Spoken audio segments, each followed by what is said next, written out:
Olá pessoal, bom dia. Olá, bom dia. A semana encerra com filas e mais filas nas agências da Caixa. Sem conseguir o auxílio emergencial, o povo prefere ir ao banco tentar. Muitos sem máscara. Alerta! O Espírito Santo pode chegar a 2.000 casos de coronavírus e 60 mortes até o próximo domingo. Na edição de hoje, o TN1 conversa ao vivo com um médico que explica a escalada de contágio aqui no estado. E vamos saber quais serão as próximas ações para enfrentar a pandemia. Parentes distantes, funcionários do cemitério com roupas especiais. Era um enterro de mais uma vítima da Covid-19, um homem de 52 anos. Isolados, mas conectados, pacientes internados recebem visitas virtuais para amenizar a saudade da família. Prevenção ao coronavírus. Vila Velha agora conta com um robô que interage com a população. Basta mandar um oi pelo celular que o robô envia informações para os moradores. Todo errado! O carro tem placa clonada, chassi adulterado, motor de outro veículo roubado e o motorista ainda tentou se defender. Donos de transporte escolar fazem carreata na Grande Vitória. Categoria quer prazo para regularizar taxas depois da pandemia. Feiras de Vitória voltam a funcionar, mas os feirantes precisam seguir regras sanitárias. Golfinhos nadam em mar só para eles no litoral sul capixaba. Sem ninguém por perto, deram um show na praia de Marataízes. Os classificados do TN encerram a semana com várias ofertas de serviços. Se liga no trabalho dos nossos amigos e valorize quem está na batalha para garantir o sustento da família. Fique com a gente, o TN1 começa agora.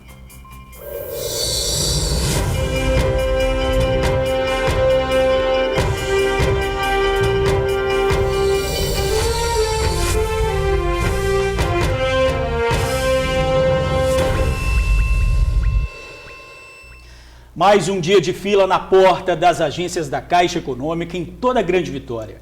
Os problemas para receber os R$600 do auxílio emergencial levam milhares de pessoas ao banco, Ingrid. Pois é, George. Trabalhadores reclamam que não conseguem resposta nem no aplicativo, nem por telefone. Aí, em busca de uma solução, acabam procurando o banco. Ela virou o quarteirão. Funcionários e até o vigilante da agência tentavam organizar, mas quase que em vão. É muita gente. Na frente ou na lateral da agência da Caixa em Campo Grande e Cariacica, a imagem é a da aglomeração. A maioria ainda não usa máscaras. E as marcas no chão para manter distanciamento? Vocês vão perguntar. É a mesma dúvida do seu Geraldo. Foi demarcado ali, o espaço das pessoas. E está sendo respeitado? Ah lá, como respeitar?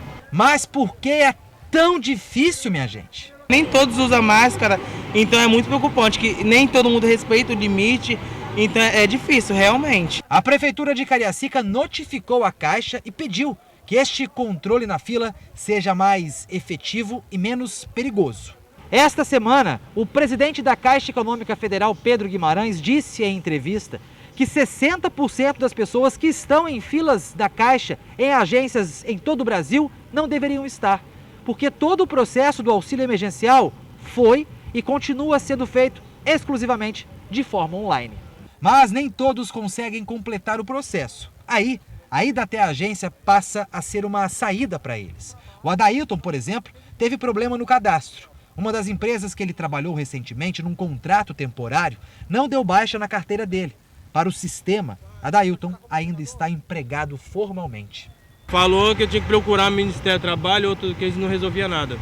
Eu acho que a gente tem um direito e, felizmente, a gente fica nessa aí. Aí chega no Ministério do Trabalho e joga para outro. Então, bicho, é complicada a situação. Quem conseguiu e já está com o auxílio na conta, enfrenta a fila para sacar o dinheiro.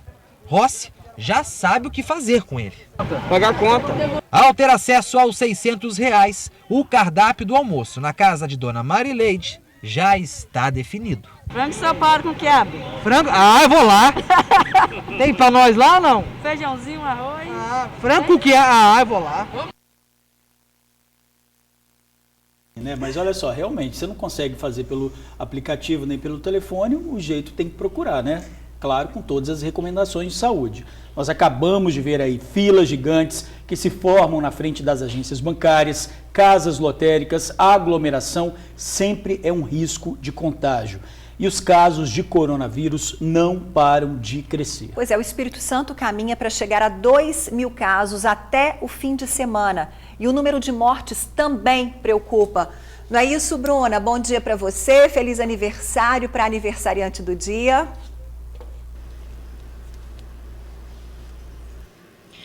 Obrigada, Ingrid. Bom dia para você, para o George, para todo mundo. É isso mesmo, viu, gente? Hoje aqui no estado, a gente tem um número de 1.453 pessoas confirmadas com a Covid-19. São 43 óbitos, 6 a mais que o último número divulgado pela Secretaria de Saúde. Mais de 300 profissionais da área da saúde estão contaminados com a doença e 370 pessoas aqui no estado já estão curadas. Mas a expectativa, gente, é que esses números que eu apresentei agora, eles aumentem bastante até esse fim de semana. A projeção da Secretaria Estadual de Saúde é que até domingo, 2.000 pessoas sejam contaminadas com a doença.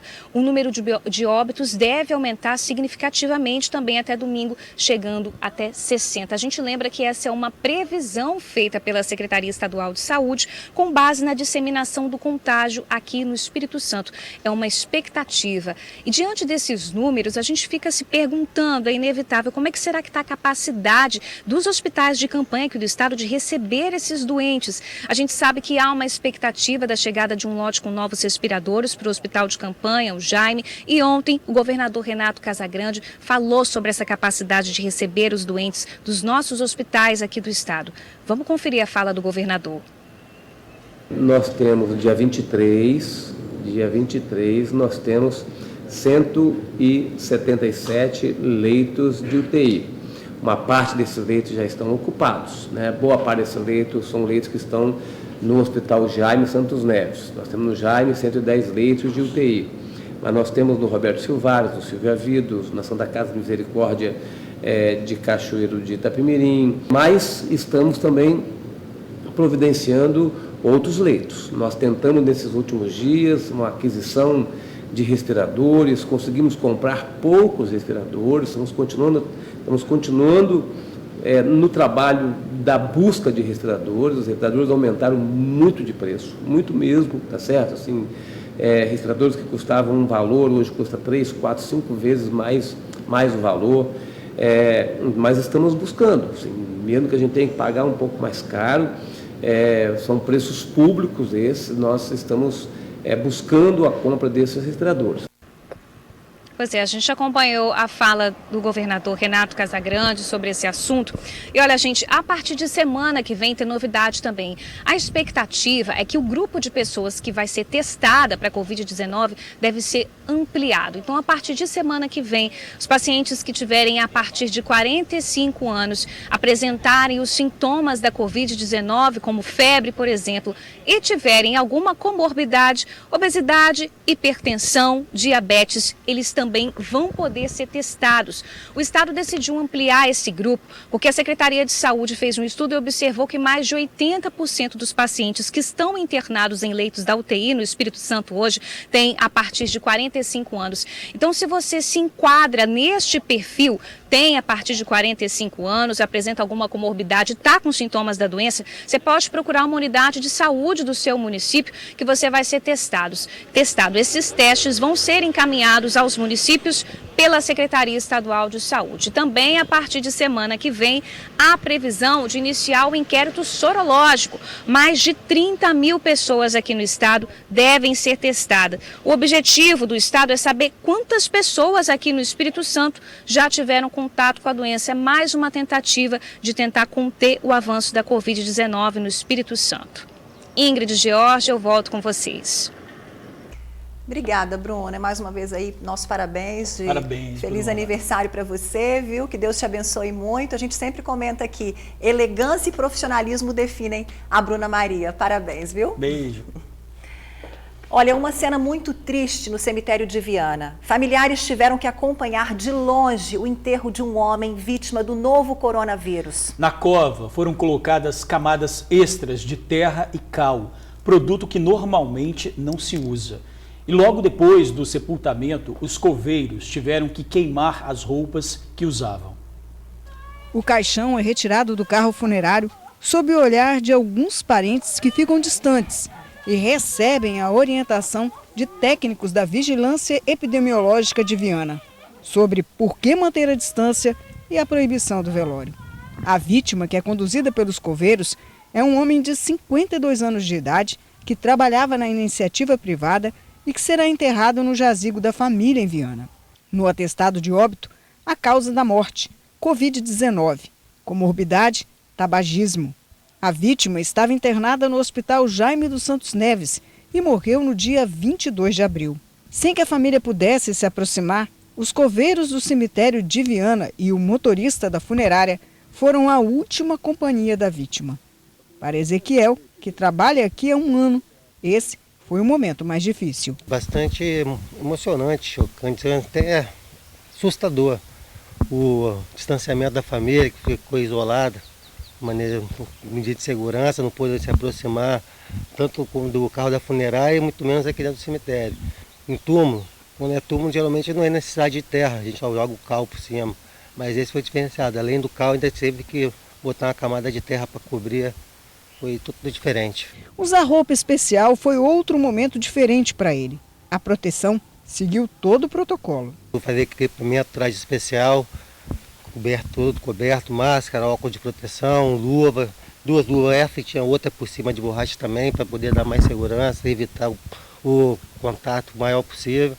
E depois do sepultamento, tudo descartável, botamos fogo, latão ali de lixo ali, para evitar o contaminar mais pessoas. No dia que a vítima faleceu, a família entrou em contato, a gente preparou o local, que era um túmulo, né?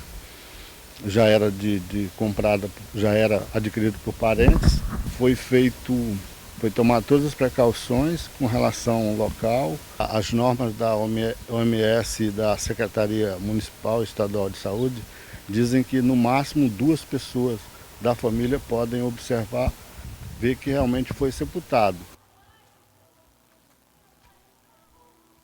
Puxa vida, que cena mais triste, né, gente? Os nossos sentimentos aí para a família e para todas as outras que já perderam entes queridos para o coronavírus. Só lembrando, são 43 mortes por Covid no Espírito Santo. Bom, a gente está vendo aí uma cena de um enterro, né, de mortos. Lembrando que em 24 horas o Brasil registrou 403 mortes, Estados Unidos mais de 3.200 mortes.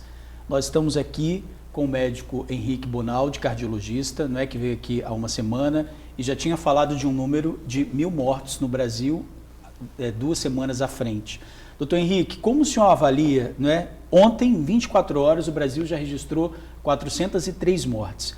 Como o senhor avalia esse crescimento aliado a essa flexibilização que está tendo de abertura do comércio?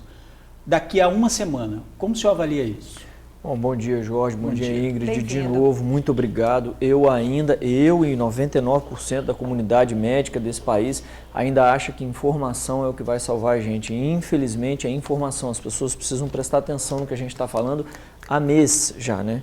Bom, em relação à quantidade de mortes, isso que nós acabamos de ver nessa reportagem vai ser incomum acontecer, porque muito próximo, estou falando de dias, não estou falando de semanas mais, nós não poderemos fazer parte nem de longe dos enterros.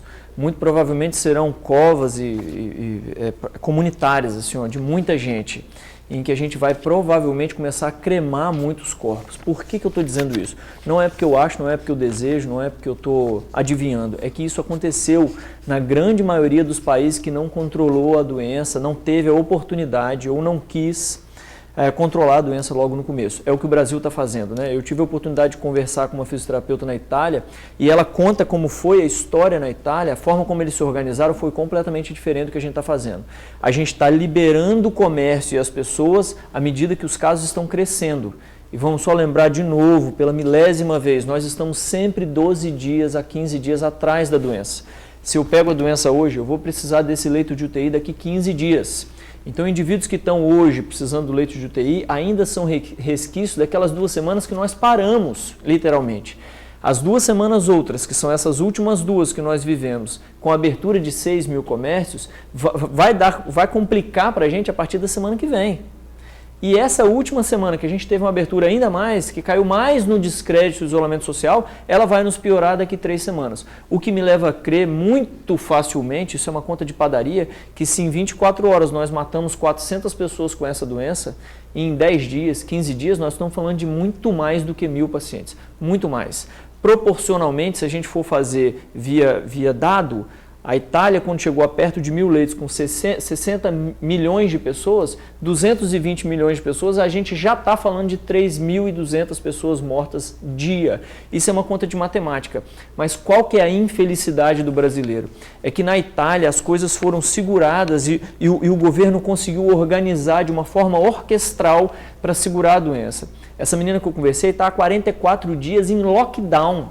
E nós não estamos nem há 30 dias com isolamento social efetivo, que seria perto de 75%, 80% da população em casa. Ou seja, o Brasil tem a referência e está fazendo tudo ao Exatamente, contrário. nós estamos fazendo exatamente o contrário. Então hoje Nova York, que é o estado mais rico, volto a falar, mais rico, menos burocrático, tem as grandes empresas, que é uma potência econômica em saúde, os caras têm tecnologia de diagnóstico, de tratamento, hoje o cara mata mais de 2 pessoas por minuto pela doença. O que será de nós? É uma pergunta assim. Infelizmente, na minha estimativa, nós estamos falando de mais de 5.000 mortes no país por dia em 30 dias, infelizmente. E o cenário do Espírito Santo também vai na mesma proporção, né? Deixa eu só corrigir um dado, assim, sem medo de ser feliz, Ingrid, nós não temos 2.000, 1.500, 2.500 pessoas. Se a gente está chegando perto de 50 mortos, a gente já passou de 5.000 indivíduos com essa doença. Se a gente acha, se a Secretaria está dizendo que até domingo agora nós teremos possivelmente 60 mortos, nós já passamos de 6.000 doentes. Lembra que a mortalidade da doença é 1%. Então, a gente está pedindo para a população ficar em casa. Isso é uma normativa do Ministério da Saúde. Então a gente não pode acreditar nos números que estão acontecendo. Isso é um grande problema. Harvard, que é uma grande universidade no mundo, lançou agora no dia 20, como é que a gente faz para voltar a uma vida normal? E aí é um documento de médicos, matemáticos, pessoal da financeira, e eles dizem assim, ó, testagem em massa é essencial, e proporcionalmente chuta qual é o número de testagem dia nos Estados Unidos se fosse no país. Eles vão testar 12 milhões a 15 milhões, proporcionalmente no país, por dia. O Ministério da Saúde está comemorando que está atingindo 40 milhões de testes. Então, teste não é uma possibilidade. Jorge, se teste não é uma possibilidade, se nós não temos um remédio milagroso ainda, se não tem vacina, nós não podemos aceitar a ideia de que leito de UTI vai funcionar, gente. É a maior catástrofe do século em relação à doença.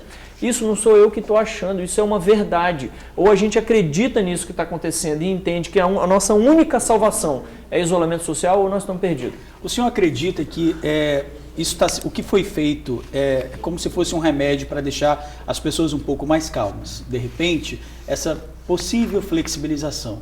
Mas o que a gente está vendo é que tudo está caminhando para que o que foi dito antes está acontecendo. O senhor acredita que daqui um pouco vai haver um lockdown, por exemplo? Jorge, eu não sei se vai, porque a determinação de lockdown não é minha. Porque se ela fosse minha e de 99% dos médicos que estão me assistindo, eu te garanto, teria lockdown hoje. Porque é o único jeito que você tem de daqui 2 semanas ainda ver crescer o número, presta atenção, se eu fizer o lockdown hoje, daqui 3 semanas eu estou vendo a catástrofe ainda maior, que são os doentes que estão contaminados hoje, que eu decidi fazer o lockdown, de hoje para trás vão complicar daqui 3 semanas, 2. Então não fazer o lockdown agora é sempre atrasar 2 semanas de catástrofe. No dia que falarem lockdown, e nós vimos isso na Itália, nos Estados Unidos, Nova York é o maior motivo disso. Os caras estão há 30 dias em lockdown e está morrendo gente até hoje. Por quê? Porque é reflexo de quem pegou antes. Então não fazer o lockdown de forma precoce é um suicídio, é um absurdo. E se a gente não tem essa prerrogativa governamental, a gente precisa pelo menos se sensibilizar, acreditar na doença, e quem pode tem que ficar em casa, infelizmente. Eu acho que se essa expectativa se confirmar, 5.000 mortes por dia, eu acho que o lockdown vai partir das próprias pessoas, porque vão se confirmar pessoas próximas ali, gente que vai perder ente querido ali do lado, né? Se você me permite, eu tenho dito, e eu já disse isso aqui na vez passada, nós não vamos, o brasileiro não vai assustar com um número, Porque a nossa capacidade de gerar número é pequena, nós não estamos testando, gente. Sabe o que nós vamos assustar? Na hora que o caminhão do 38º Batalhão de Infantaria sair da prainha e ir buscar os corpos, não sei na onde, para pôr numa vala. Quando a gente vê isso, a gente vai assustar. Só que quando a gente estiver vendo isso e a gente decidir fazer o lockdown, nós temos o pior cenário do mundo. Ninguém começou o lockdown nesse absurdo de números, ninguém. A Itália e a Espanha, que foram um dos poucos países que ainda soberbaram em cima da doença e ainda acharam que dava, tornou o lockdown essencial quando as grandes cidades começaram a colapsar o sistema de saúde. Ainda não tinha esse número de mortes. E nós já temos grandes cidades em colapso de saúde. Por exemplo, Belém, que ontem nós vimos na reportagem, uma mulher morrendo na porta do hospital porque o hospital estava com a porta fechada. O Amazonas está em colapso da área da saúde. Então, nós já temos no país várias regiões com esse colapso da área da saúde. A hora do lockdown, mais ou menos no tempo da Itália, é agora. Se a gente não fizer agora, nós somos o país que arriscou e resolveu brincar de uma maneira indigna com essa doença. Nós estamos fazendo errado. Na minha opinião médica, de quem está lendo, opinião de quem está assim, lendo o que está acontecendo, não estou falando opinião própria, todos os países que conseguiram algum êxito começaram o lockdown muito mais cedo. A gente tem recebido algumas críticas à imprensa, dizendo que somos alarmistas, né? E aí a gente traz o senhor para dizer esses números. Quer dizer, na verdade a gente está informando, é como se fosse um alerta mesmo para que as pessoas elas cumpram a determinação e fiquem em casa, principalmente quem pode. Daqui a pouco a gente vai ver aí, a gente acabou de ver, né, filas gigantescas aí na porta de agências bancárias, gente que a gente sabe que precisa da subsistência mesmo, precisa desse dinheiro, mas é uma situação difícil da gente, né, fica angustiante, né, George? Daqui a pouco a gente volta a falar com o Dr. Henrique, né, sobre esse assunto, para discutir mais e explicar exatamente como equilibrar isso, mas a gente está vendo que os números estão subindo, né? A gente vai falar com o Felipe agora? Pois é. Vamos lá. Começou Felipe. hoje de madrugada a 4ª fase da Operação Caim. O objetivo é reduzir o número de assassinatos e tráfico de drogas na Grande Vitória e também no interior do estado. Quem traz os detalhes ao vivo para a gente é o Felipe Chicarino. Olá, Felipe.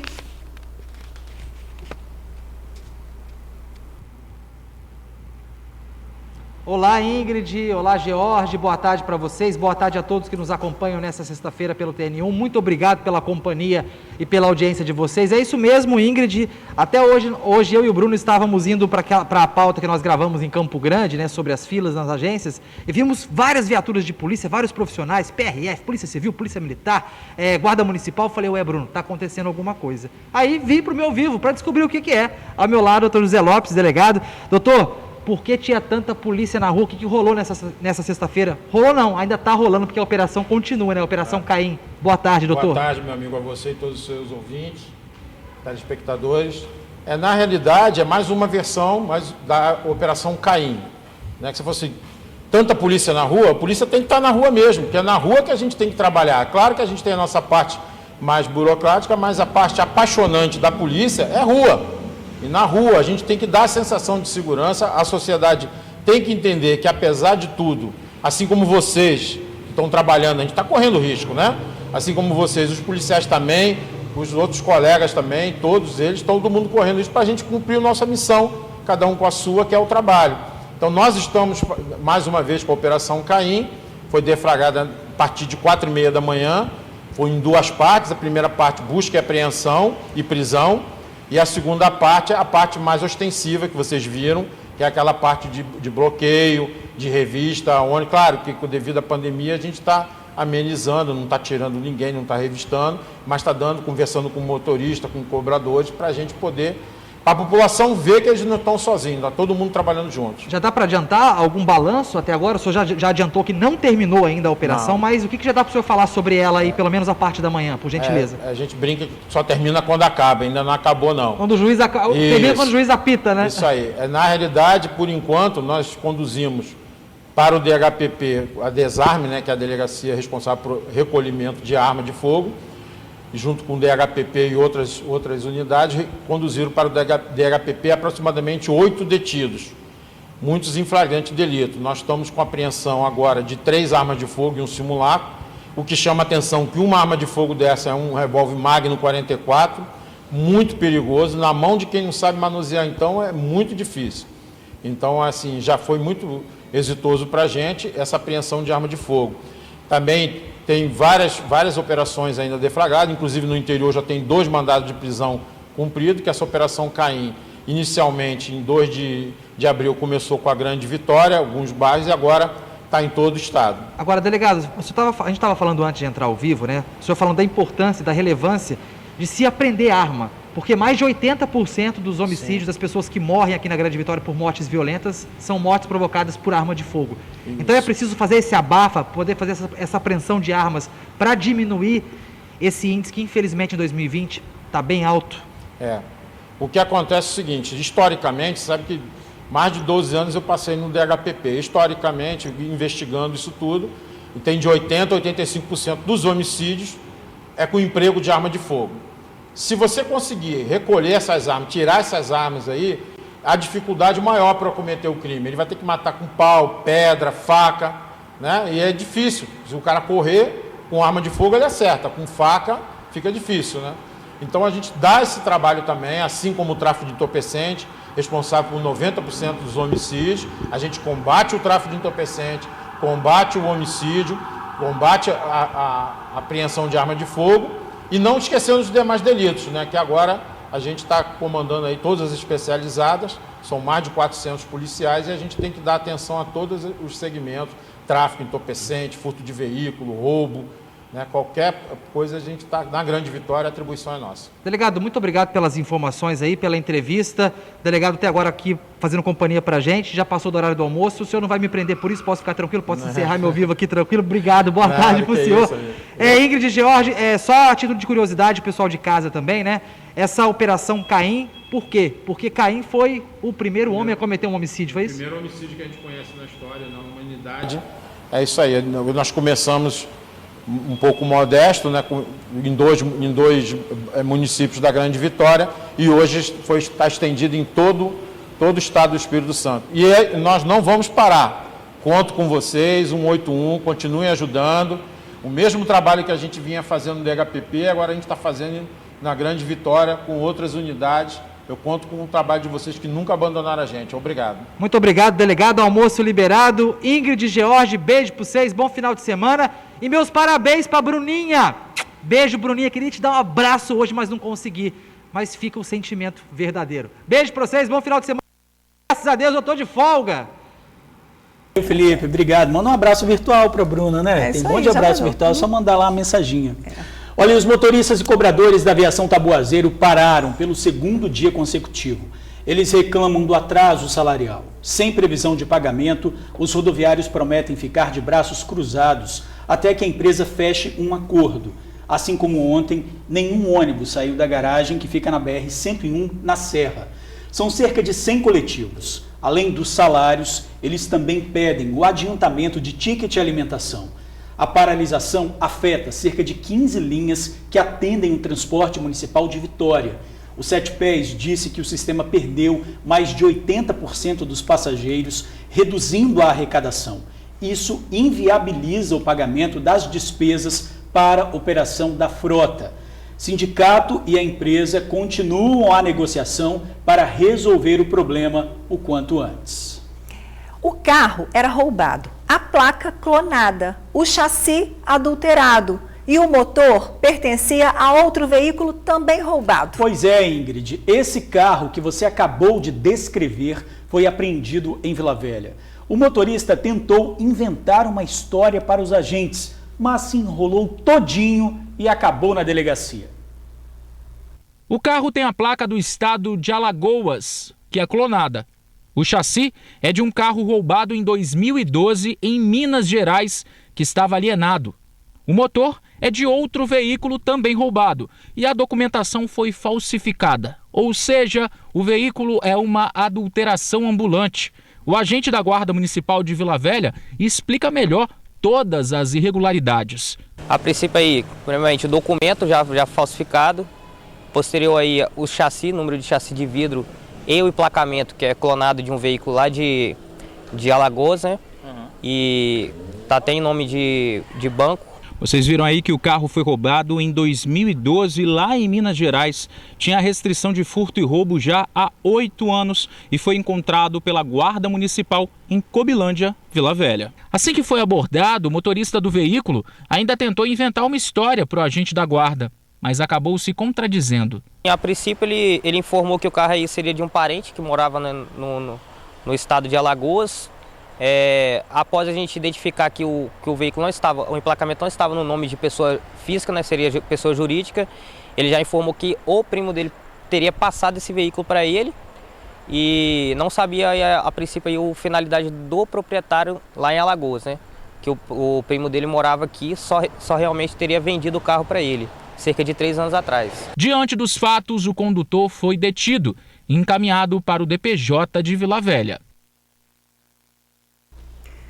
Olha, a morte de cães e gatos no noroeste do estado. A suspeita é que tenham sido envenenados. Nos últimos 3 dias, 13 cães e gatos foram encontrados agonizando perto de um campo de futebol no interior de Pancas. 7 foram resgatados e sobreviveram. Uma carcaça de carne com chumbinho foi encontrada.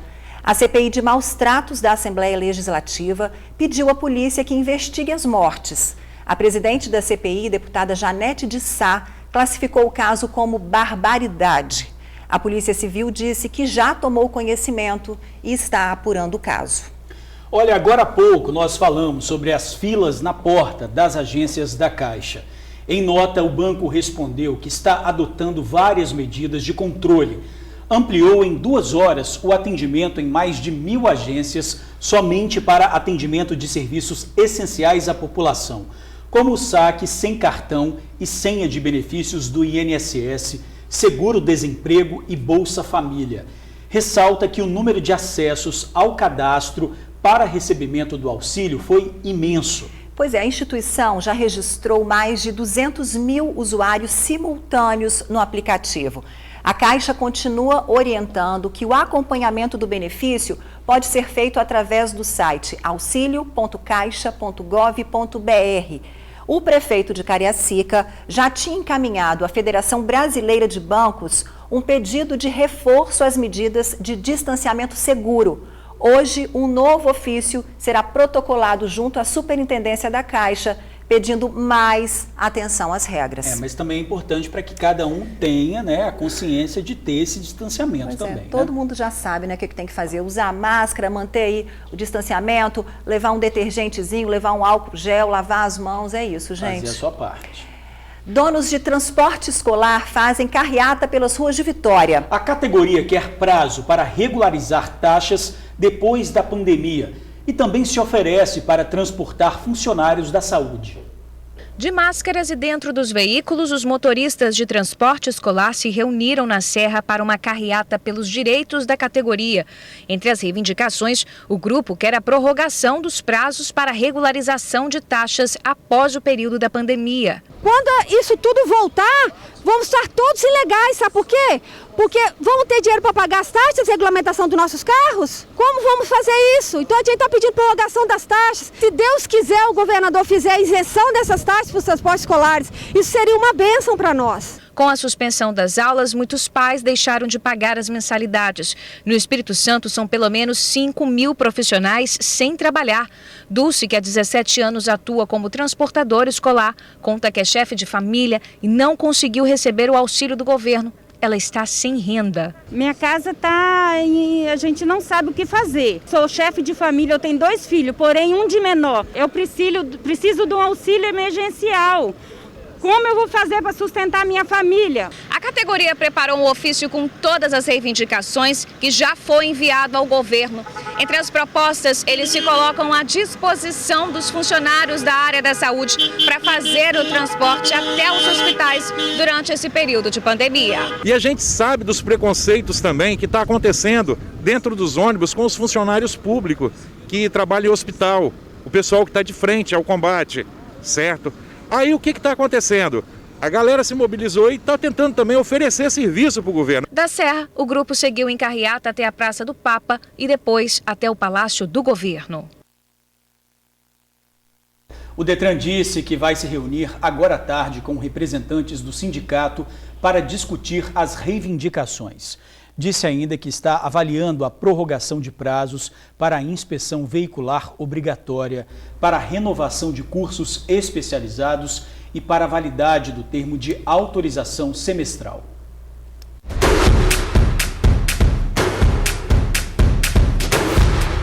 Olá pessoal, meu nome é Keilane, vim aqui divulgar um pouquinho do nosso trabalho. Fazemos cestas de café da manhã, de chocolate, de times, de maternidade, entre outras. Entregamos no local. George, eu acho que você pode ser o primeiro a pedir nesse momento, porque eu vi uma cesta do Botafogo ali, hein? E eu adoro canequinha ali, ó. Adorei também, viu? Presentão, uma cesta. Vamos lá, o telefone? 997756523, Keilane, 997756523, cesta. Bom receber uma cesta, hein? Não, de manhã, de tarde, de noite, qualquer hora, né? Muito tempo que eu não recebo cesta. E fica a dica, fica a dica. Vamos pro próximo.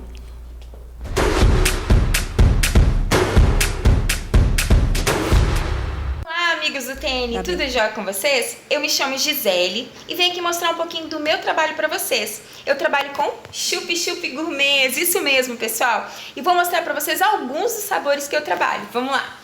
Esse daqui é o de coco, esse daqui é morango com geleia de morango, mousse de maracujá, goiaba com goiabada, ninho com Nutella, prestígio e eu tenho vários outros sabores. E o meu telefone é 997-969-423, tá bom? E lembrando que, se Deus quiser, passando essa quarentena, a gente vai voltar fazendo eventos, levando o que tem de mais de gostoso dos chup-chups gourmets. Uma beijoca pra vocês. Tchau, tchau. Nossa, uma que delícia. Uma beijoca pra ela. Você viu ali que tem goiaba com goiabada. Você entendeu como que é? É a goiabada com pedaços da fruta. Da fruta mesmo. Imagina que delícia. Eu fiquei só prestando atenção nos sabores desse, no ninho com Nutella. Sua cara, ninho com Nutella, hein? Nossa, mãe do céu, fala sério. E tá um calor danado, né? Nada melhor que um chup-chup pra refrescar aí nesses momentos. Imagina um ninho com Nutella, com aquela bebidinha que você gosta. Tem, caramba, ia fazer sua live mais animada. Qual o telefone aí? Você tá precisando hoje? Ó, 99796-9423, 99796-9423, chup-chup gourmet, tudo de bom. Daqui a pouco tem mais. Gente, agora uma informação importante para os moradores de Vila Velha. Anote esse número que está aí na sua telinha, 99802-5324. O WhatsApp traz informações sobre o coronavírus.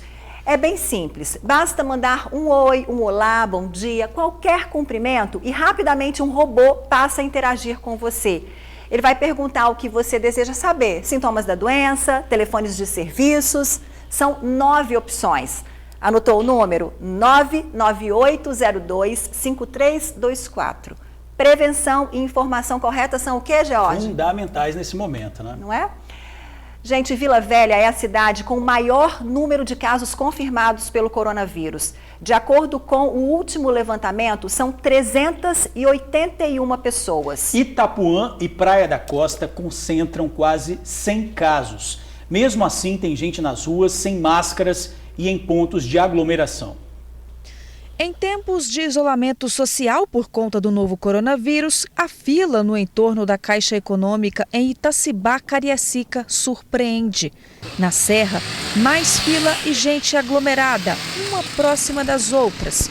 Em Vila Velha, o amigo do TN registrou outra movimentação de pessoas em Ulisses Guimarães, maioria delas na tentativa de ter acesso ao auxílio emergencial oferecido pelo governo federal. De acordo com o secretário de Defesa Social de Vila Velha, os registros de aglomerações são recorrentes no município. A guarda ela vai cumprindo essas denúncias que são feitas pelo próprio cidadão que vê o que está acontecendo.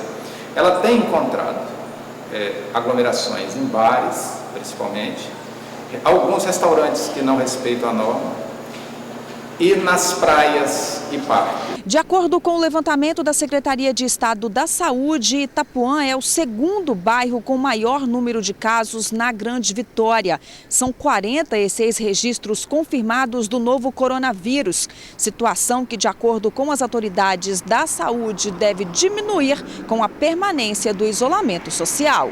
Depois de Itapuã está o bairro Praia da Costa, com cerca de 44 casos do novo coronavírus. Em seguida, vem Praia de Itaparica, todos bairros cercados por prédios e áreas usadas para lazer.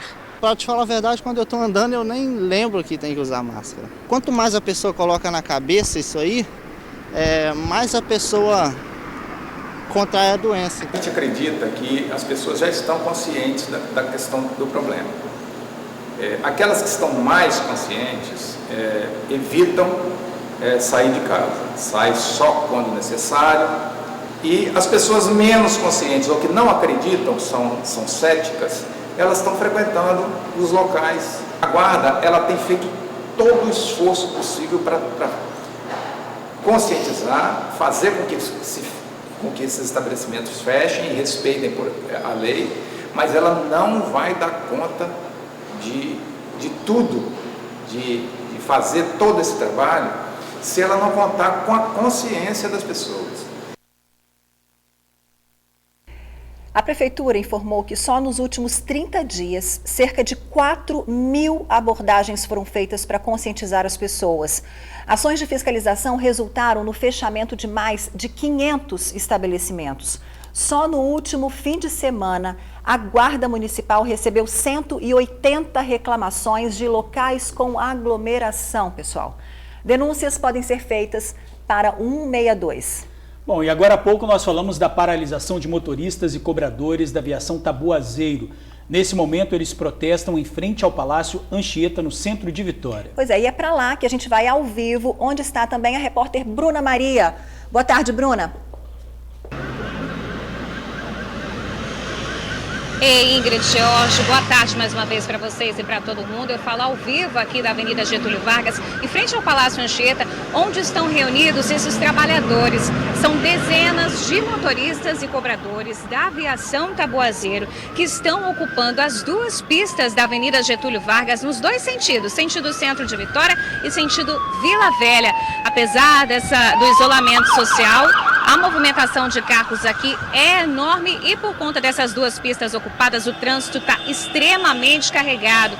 Esses trabalhadores estão reunidos em forma de protesto por causa do atraso salarial sem previsão de pagamento. Esses rodoviários prometem ficar de braços cruzados até que a empresa feche um acordo. Com essa paralisação, cerca de 15 linhas que atendem o sistema de transporte municipal de Vitória estão paradas. A Sete Pés informou por meio de nota que o sistema perdeu mais de 80% dos passageiros por conta da pandemia, do isolamento social, e por causa disso fica difícil manter a arrecadação para pagar os funcionários. O sindicato da categoria informou que vai continuar em negociação e que os rodoviários não vão voltar a trabalhar até que essa situação seja resolvida.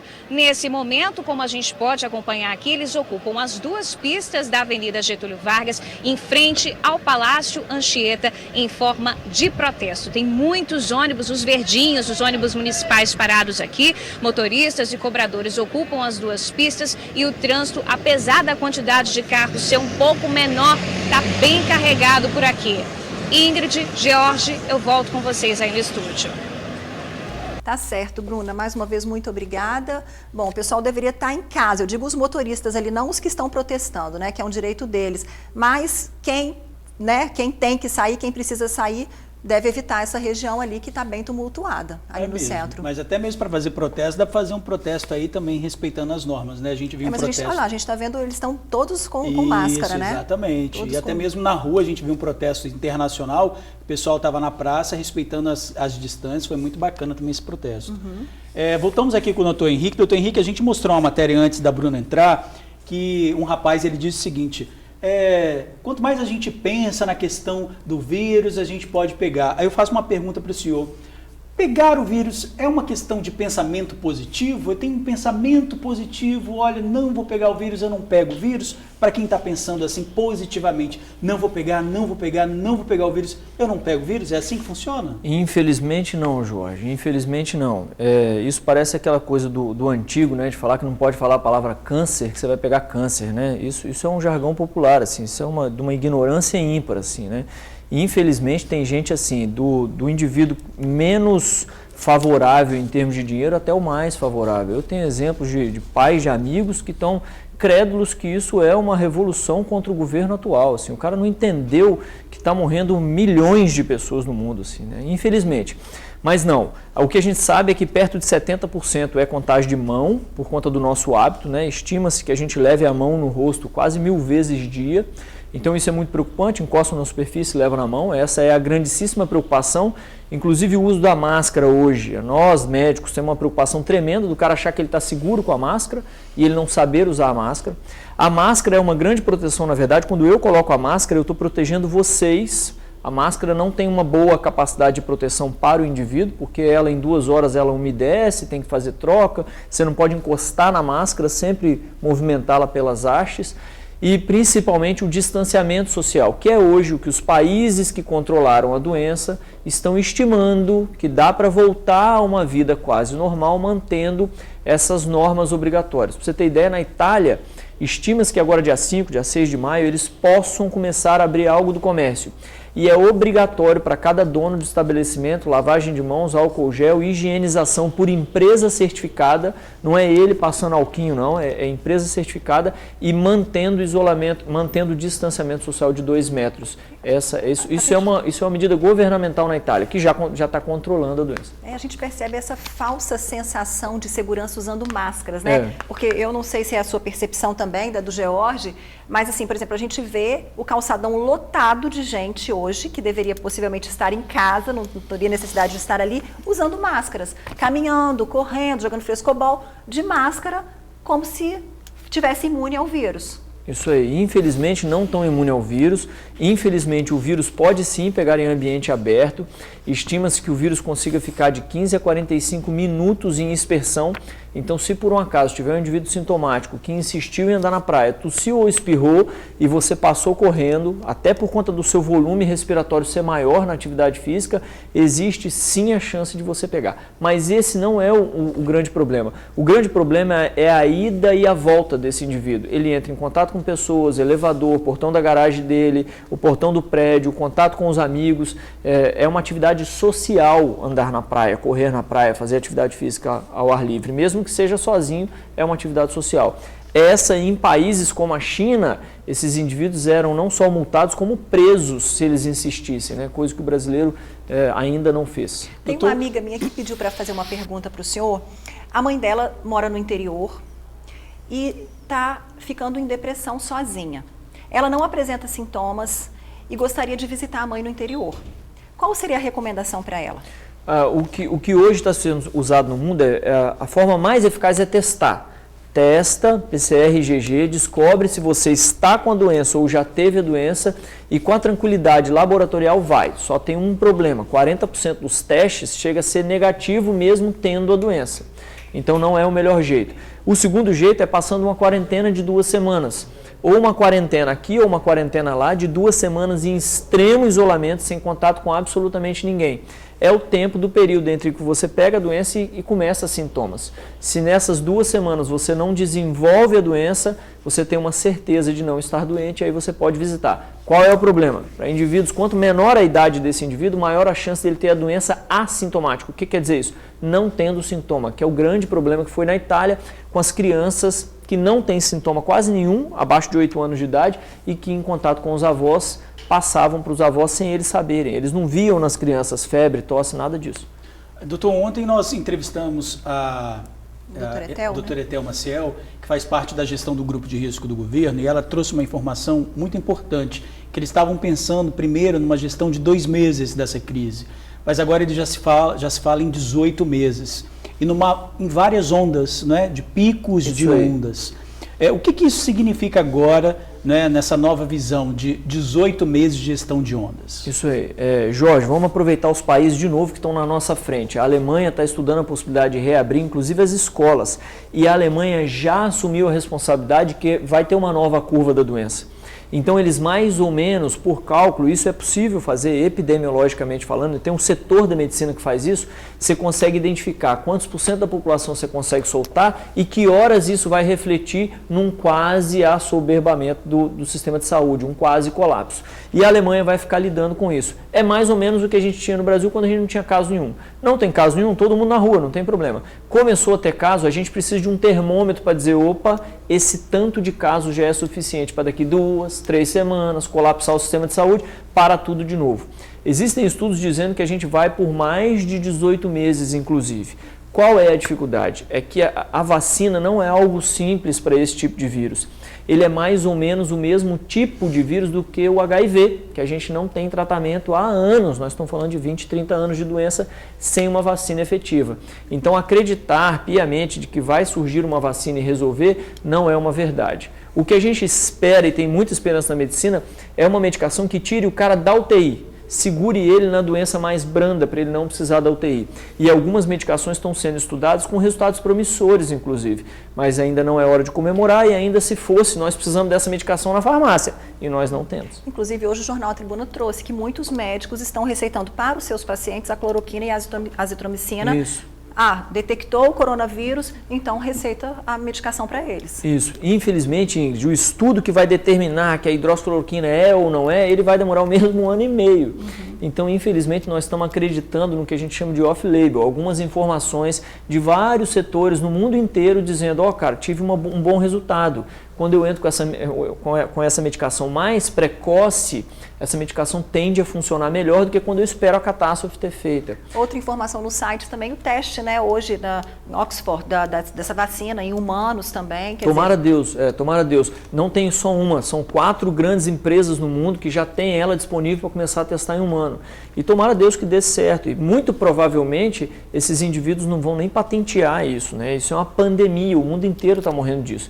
Vai se ter aí no meio científico um alargamento em relação a vou cobrar muito caro, vai ser patenteado e tudo mais. Isso deve ser, mas ela não está ainda lá na vacinação, não tem no meu posto de saúde. Então a população precisa entender que antes de sair de casa crédulo nisso, isso precisa estar disponível, que demora muito tempo. Se eu hoje inventar um remédio agora que tira o cara da UTI, demora 45 dias para chegar na farmácia, gente.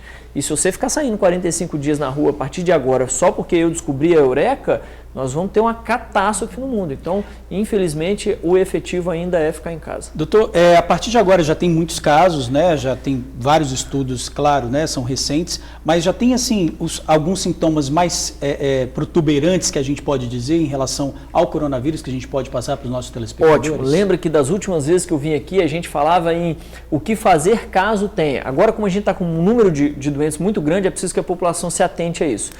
Existe um movimento na doença, que é um movimento que a gente enxerga, não é a totalidade, mas é uma grande maioria, o indivíduo que no 3º, 4º dia ele começa a melhorar dos sintomas, e isso se progride até 5º, 6º, 7º dia, ele geralmente é um cara que vai bem. E aí nós temos 2 problemas. O idoso geralmente complica antes, 3º, 4º, 5º dia ele já está dando sinais de que ele não vai bem, e mesmo nos jovens, acordei no 3º, 4º dia, a minha febre está piorando, a minha tosse está piorando, eu não preciso ter falta de ar mais. Isso é indício de que seu pulmão está sendo tomado. Porque a semelhança do que é a gripe, nós todos já ficamos gripados por várias vezes, você não fica ruim no 5º, 6º dia de gripe. Lembra aí, todas as vezes que você teve gripe foi assim, você acorda meio estragado num dia, no outro dia você está pior, no 3º dia você está começando a melhorar. Isso é uma constância em quadro gripal, geralmente. Então, quem fugir a essa regra tem que procurar médico. O idoso é muito comum já no 3º dia o cara não evoluir tão bem. Então, essa história de ficar esperando só a falta de ar ou só a febre alta, ela está deixando de ser uma verdade. Por quê? Porque nós estamos sacando na medicina que quanto antes eu intervenho nesse doente, melhor. Henrique, isso quer dizer então que nós temos que ir para casa com 38 de febre e hoje eu tenho que ir para o hospital? Não, de forma alguma. Lembra que ainda você permite a passagem da sua doença para o outro e pega a doença se você não tiver com Covid. Mas a sacada é, 2º, 3º dia, você precisa progredir na doença, melhorar a cada dia. Se isso não estiver acontecendo e se associar a isso, febre alta, tosse recorrente e pior, ou falta de ar, é correndo para o hospital. Importantíssimo isso, principalmente para jovens, Sim. né? Para os jovens, né, que acham que... E se você me permite, para quem está escutando que é profissional na área da saúde, precisa entender que esse indivíduo não pode demorar para ser assistido. Então essa história de ficar na porta da UBS, na porta da UPA ou na porta de um hospital, sem que esse indivíduo consiga chegar, a gente precisa ser muito rápido, principalmente em idoso. Existe relato da piora da doença do idoso sem 24 horas. Do dia que ele está super bem ao dia que ele é entubado, passa-se 24 horas. Então a gente está entendendo a dinâmica da doença agora e é preciso que a gente se atualize a cada tempo. Daqui a pouquinho a gente volta com o Dr. Henrique para falar, inclusive, sobre a situação da saúde, que é super preocupante também. Mais de 300 enfermeiros, aí, profissionais da saúde, médicos infectados pelo novo coronavírus. Quer dizer, são profissionais que salvam vidas, estão ali na linha de frente, quer dizer, e merecem também essa atenção. E isso pode gerar até um colapso, né, mais tarde. E olha, nesse período de pandemia, visitas aos pacientes foram suspensas nos hospitais, justamente para reduzir o risco de contaminação. E como fica a saudade, hein? Afinal, a gente sabe que o carinho da família ajuda no tratamento. Nessa hora, entra em cena a tecnologia. A emoção do Ramon está do outro lado da tela. Internado no Hospital Evangélico de Vila Velha, ele não pode mais receber visitas por causa da pandemia. E é assim, através de videochamada, que ele mata a saudade do filho e da esposa. Você tá bem? Tá. Tá não. Ramon, que trata de um problema nos pulmões, foi o primeiro paciente a participar do programa Visita Virtual, uma forma de manter o vínculo entre o internado, família e a equipe de assistência do hospital.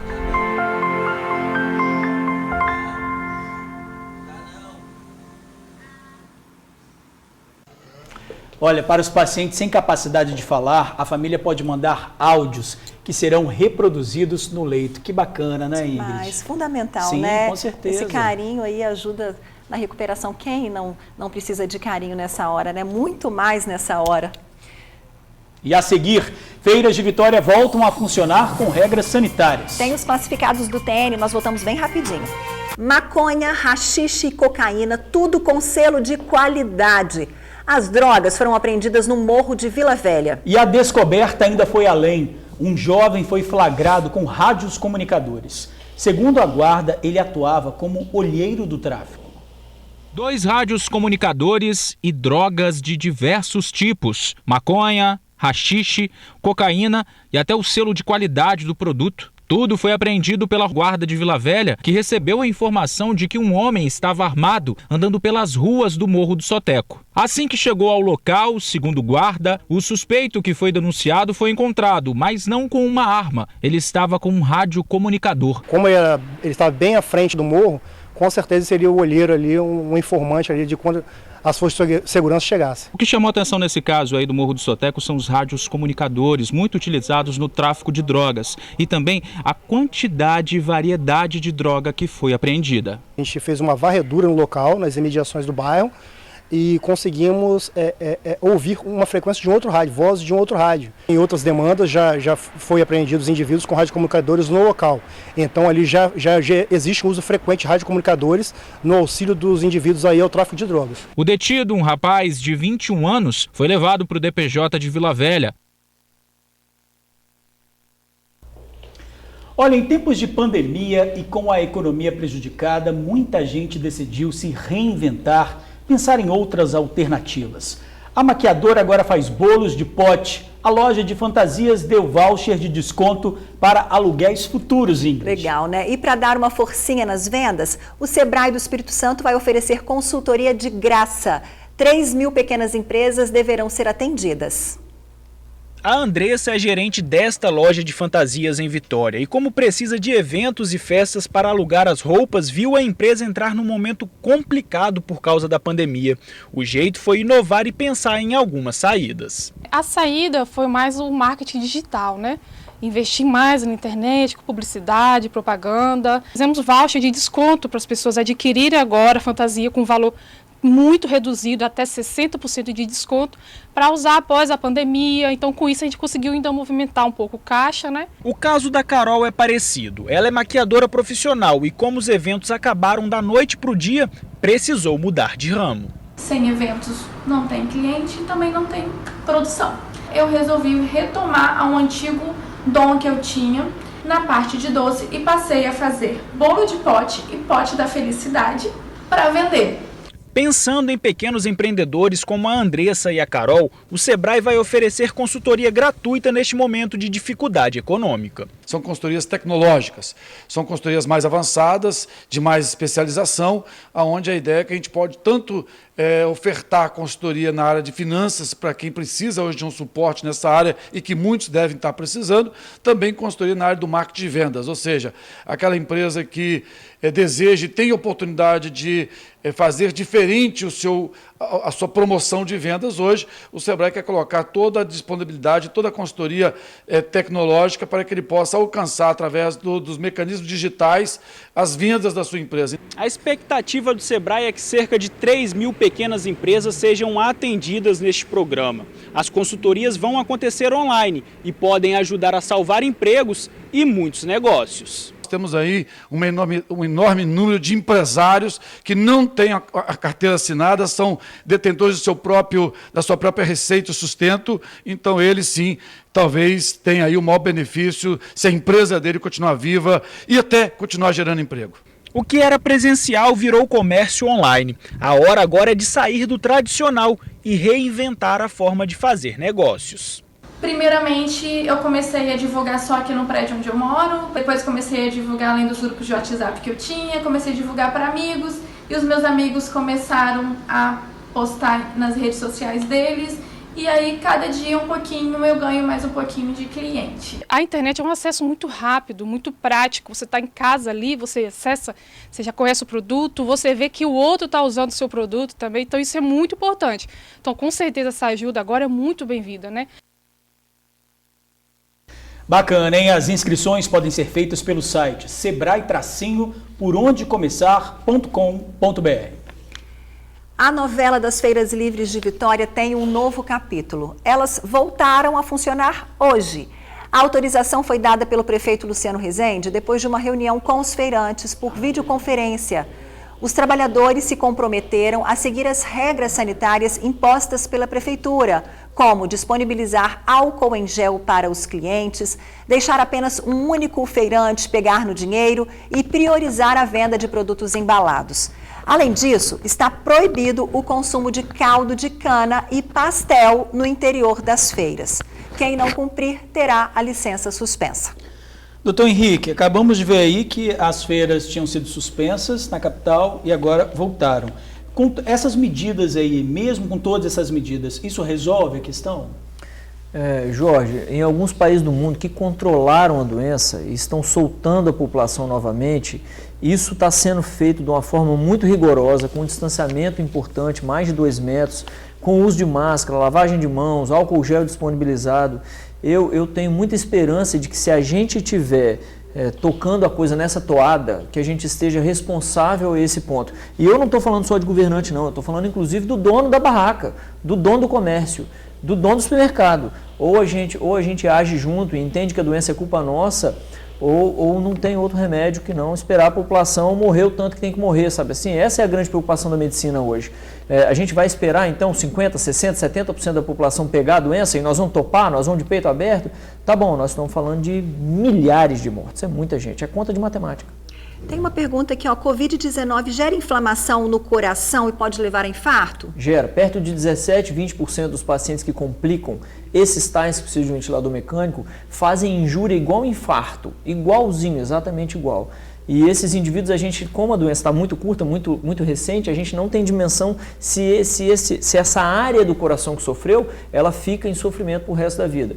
A gente sabe que ele tem uma disfunção, o coração fica disforme, ele perde a arquitetura por conta dessa área necrosada, infartada, mas a gente não tem dimensão se isso vai durar durante o resto da vida. Imagina a situação de colapso, uma pessoa que tem problema cardíaco também precisar de uma emergência, de uma urgência, assim como o AVC e todas as outras doenças. Essa é a nossa segunda grande preocupação, o que a gente na medicina está chamando de segunda curva.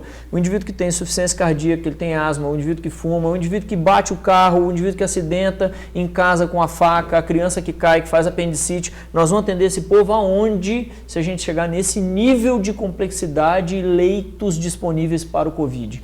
Isso é de suma importância. E com o crescimento dos profissionais da saúde também sendo infectados, exatamente, né? Ontem exatamente. A gente trouxe a reportagem, né? 300 infectados no estado, por enquanto. Para as pessoas que não entenderam o que é 300 profissionais da área da saúde, se a gente estivesse falando dos indivíduos de UTI, que nós temos 170 vagas de UTI, nós estamos falando de 2 profissionais para cada leito de UTI, já não estão mais no mercado trabalhando e vão ficar por 14, 21 dias afastados. Isso também é mais um motivo de colapso. Então perceba, a doença está estabelecendo para a gente que ela quer novos hábitos no ser humano. Se a gente não obedecer, essa mesma doença vai nos punir e nos punir de uma maneira muito ruim. Agora, doutor Henrique, o senhor também está entrando em contato com profissionais de outros países que enfrentaram também essa pandemia, né? O senhor conversou com uma profissional da Itália e agora vai conversar com uma profissional da Alemanha, é isso? Isso. Na verdade, Jorge, isso é uma tentativa louca que nós estamos tendo de tentar divulgar o assunto sem ser na grande mídia. Eu tenho escutado a Ingrid falar para mim que nas redes sociais estão chamando vocês de alarmistas e não são alarmistas, vocês estão sendo realistas e nós, profissionais da área da saúde, estamos aqui para avisar a população que vocês estão sendo realistas. Eu não ganho nada de vocês, nunca tinha visto vocês na vida, eu venho aqui porque eu acho que informar é importante. Com essa toada de informar é importante, eu estou tentando fazer de algum jeito em mídia social, difundir algum tipo de informação. E eu tentei falar com a menina da Itália, que foi super legal, para falar assim, tá vendo o comparativo? Vamos comparar quais foram as ações da Itália e quais estão sendo as do Brasil, para que a gente incorpore a ideia de que nós somos responsáveis. E agora eu consegui uma menina que faz residência na oncologia num hospital com Covid na Alemanha. Então, se tem alguém que é para falar para nós como fazer, é ela. Ela lida com pacientes imunodeprimidos no país que mais mandou bem contra essa doença e ela é residente brasileira lá. Então, ela vai nos dar um panorama da doença de um jeito muito legal hoje, se Deus quiser. Super importante. Vai ser uma live, não é isso? Vai ser uma live no Instagram às 6 horas da tarde hoje. 6 horas da tarde no Instagram do Dr. Henrique, que é Bonaldi Henrique, o Instagram do doutor.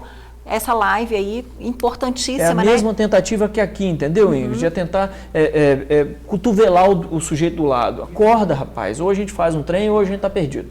Tá certo. Ok, doutor. Mais uma vez, quer dar um recadinho final? Não, Ave Maria, só isso. Só que a gente se atente a essa doença. E então, que a gente não espere números assim, ó. Está acontecendo, gente. Olha nos telejornais o que está acontecendo no Amazonas, no Nordeste, no Norte. Já está acontecendo, infelizmente. O doutor falou, eu fiquei até angustiada, falei que eu fiquei angustiada, né? Ficou angustiada, mas é a realidade. É a realidade. Né? A gente não é pensar para trás, não é pessimismo, é a realidade. Isso. Tem que enfrentar. Jorge, a gente só sabe a altura que a gente tem que pular se a gente enxergar o obstáculo. Se a gente não enxergar o obstáculo, nós não sabemos que altura nós temos que pular. E eu consigo enxergar o obstáculo e sei que a gente tem que pular alto. Mas se a gente não se unir, não olhar o obstáculo, a gente não pula. Aí é pior. Perfeito. Tá certo. Obrigada, doutor. Obrigado, doutor Henrique. Olha, no sul do estado, uma visita fofa e inesperada. Golfinhos aproveitaram a praia completamente vazia e fizeram a festa. Os 3 golfinhos foram avistados perto do pier da Praia Central, em Marataízes. Que inveja dos golfinhos, hein? Um guarda-vidas que estava a trabalho registrou a cena pelo celular. Ele disse que os animais ficaram por lá cerca de 20 minutos e pareciam estar brincando. Especialistas acreditam que a ausência de pessoas na praia por causa da quarentena pode favorecer a aproximação de algumas espécies de animais, como os golfinhos. Provavelmente eles estavam à procura de alimento. O movimento que faziam era para cercar os peixes e impedir que fugissem. Eu tô com uma saudade de tomar um banho de mar. Fala sério, né? Eu também, te confesso. Mas é bom que dá espaço para os verdadeiros habitantes. Agora, se tem uma coisa do mar, relativamente, vamos dizer, boa nessa pandemia, eu acho que é a natureza agradecendo também, Sim, né? Com certeza. A natureza agradecendo muita coisa. Acho que tem 30 anos que não se viu o Himalaia, né? Ontem viram o Himalaia, quer dizer, a natureza agradecendo e também. E a poluição de São Paulo também, né? As grandes cidades estão ficando menos poluídas, menos carros circulando. É isso aí. Muito bom. Separe trigo, ovo e um recheio. Está pronta a massa de domingo. Ó, receitinha super fácil, saborosa. Você confere já já.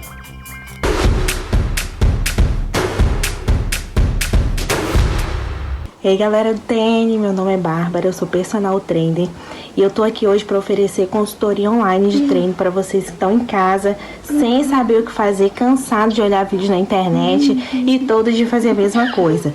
Tô aqui para oferecer para vocês um treino personalizado de acordo com a sua necessidade. Consultoria online, sou credenciado pelo CREF do Espírito Santo. Beijo! E aí, vamos malhar, gente? Vamos malhar, né? Olha lá, o telefone 99733-1961, 99733-1961. Tá aí personal trainer pra gente, ó. Todo mundo precisando, né? Importantíssimo para a saúde também. Importantíssimo para a saúde, não é só questão física, é questão também mental, né? Psicológico. E quem quiser mandar pra gente o vídeo, os seus classificados, vender aí o seu produto, né, o seu trabalho, é só mandar pra gente, 997922530, e também seguir a gente lá no Instagram, TV Tribuna Jornalismo, TV Tribuna Jornalismo. Todos os nossos vídeos estão lá, tá bom, pessoal? Eu sou péssima de cantar, né? Mas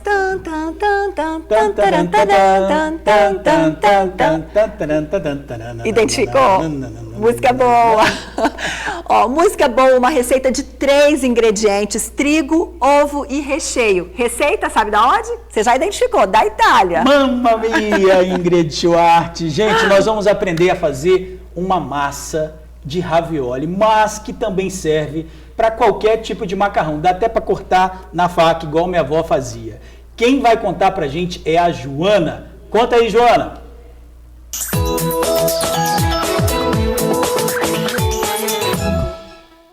Oi, eu sou Joana e vou mostrar para vocês como que eu faço um ravioli, que é uma massa deliciosa e ela é muito prática. Olha só. Nessa receita eu vou estar usando meio quilo de trigo. Para isso misturei com 5 ovos. Então a gente coloca o trigo, faço uma covinha aqui no meio, coloco os ovos inteiros e agora vou misturar com as mãos. Eu vou mostrar para vocês a consistência que fica, sempre lembrando que ela não pode ficar grudando na mão. Aí a gente vai e coloca aqui na tigela, deixar descansar 1 hora.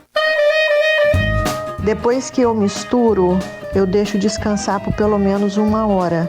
Enquanto isso, eu preparo a máquina para esticar a massa. E quando não tem a máquina, a gente pode usar um rolo de macarrão. Eu uso, o que ajuda muito, uma garrafa, um vidro. Aí a gente passa um trigo e vai esticando a massa.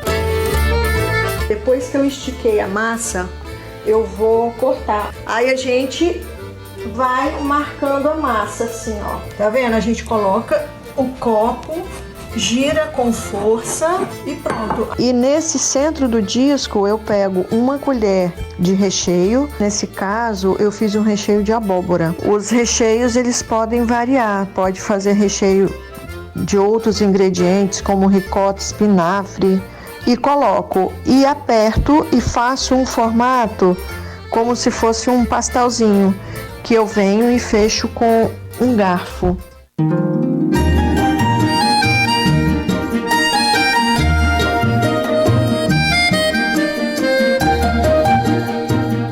Aqui eu botei a panela de água para ferver. Depois que ela ferveu, eu coloquei o sal. Peguei os raviolis que eu tinha colocado até na geladeira, né, para ficar mais durinho. Os que vão levantando, já tá quase na hora de tirar, é super rápido, 3 minutos no máximo. A gente combina muito bem, depois que a massa tá pronta, um molho que a gente faz com manteiga e sálvia.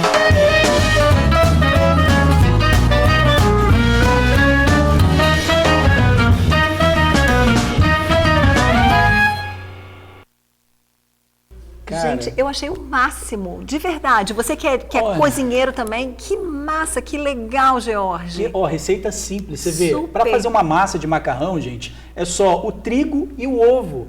Ninguém vai mais comprar massa de macarrão. Olha só, trigo e ovo. Pois é, e basta usar a criatividade, você faz um monte de coisa. Olha só que delícia. Exatamente. Muito legal.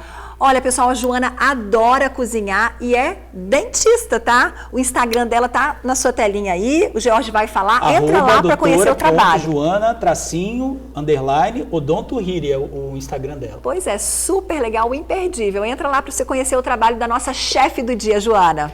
Super beijo, dona Joana. Obrigado por ter participado aqui, tá? E você também pode mandar o seu vídeo pra gente. Sabe fazer alguma receita? Faz aí na sua casa, todas as etapas, grava tudinho e manda pra gente. 997922530, 997922530. Uma receita simples, deliciosa, né? Adorei, super adorei. Simples. Pessoal, se cuidem aí. Um beijo carinhoso pra vocês. Um excelente final de semana, tá bom? Beijo, gente. Bom fim de semana. Até segunda, se Deus quiser.